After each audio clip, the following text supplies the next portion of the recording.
English literature lecture. Question number 1 है what is the name of worth long poem. Option A है the कंट्रोबरी towns, option B है don Johns, option C है the टेंडोलस डफुलस, option D है the pillars. तो option D है, ठीक है। ये वर्ड्सवर्थ ने पोइम लिखा था द ऑटोबायोग्राफी। पोइम किस बेस पे था?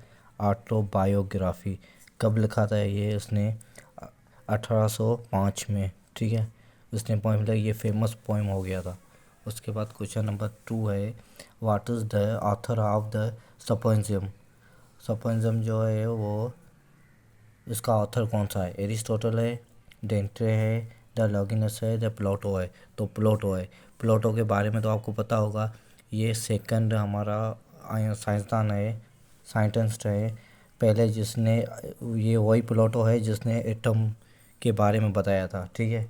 तो इसकी ये थ्योरी थी, जब एटम के बारे में बताया था तो उसकी थ्योरी का टाइम पीरियड जो था वो 385 से लेकर 370 तक, BC तक। BC मीन्स बिफोर क्रिसमस तब था, ठीक है।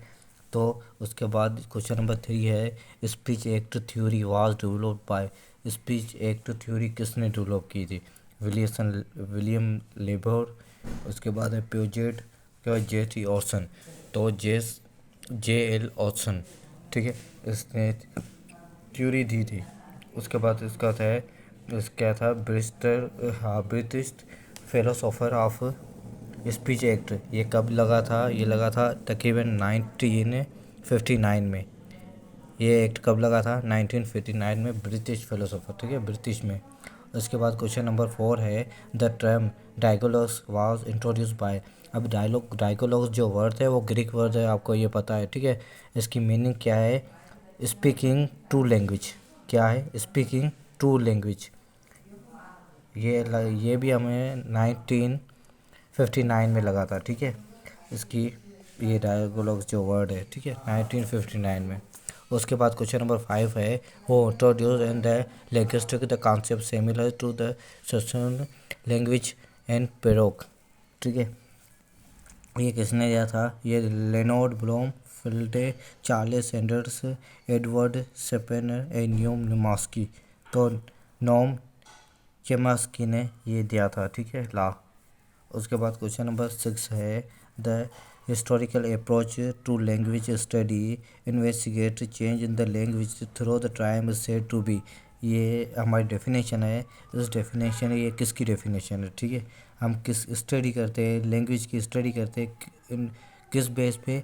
Investigate change the language through the time के जो लैंग्वेज होती थी वो उसके जो चाहे साइनोक्रोनिक, आइडोसाइनोक्रेसी या डी साइनोक्रिक या डायनामिक।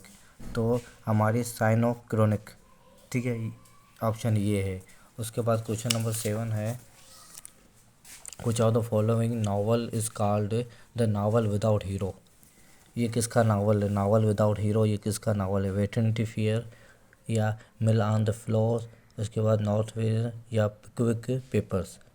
तो ये नावल हमारा था क्वेश्चन नंबर 7 का। क्वेश्चन नंबर 7 का हमारा नावल था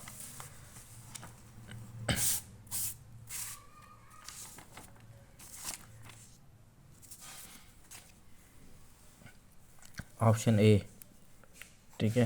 क्वेश्चन नंबर 7 का हमारा नावल था ऑप्शन ए, वेटरनिटी फियर।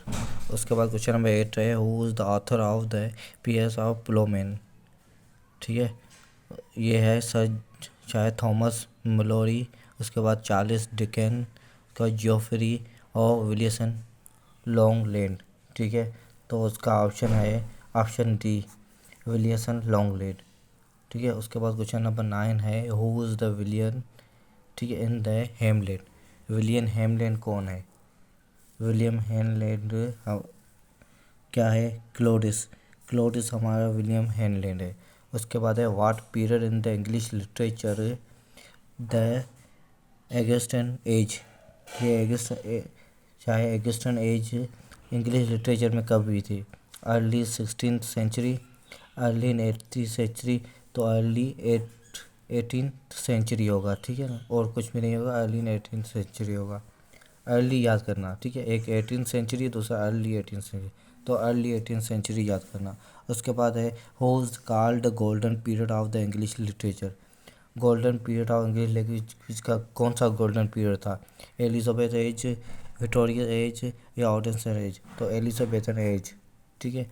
ये हमारा क्वेश्चन नंबर 11 का है, ये हमारा था। उसके बाद क्वेश्चन नंबर 12 है who was the first novel of the Charles Dickens. First Charles Dickens का नॉवल कौन सा था? ग्रेट एक्सपेक्टेशन, या पिकविक पेपर्स, या हार्ड टाइम, या ओलिवर ट्विस्ट? तो उसका ऑप्शन क्या था? The Pickwick Papers, option B. ये हम उसका फर्स्ट नावल था चार्ल्स डिकेंस का, द पिकविक पेपर्स।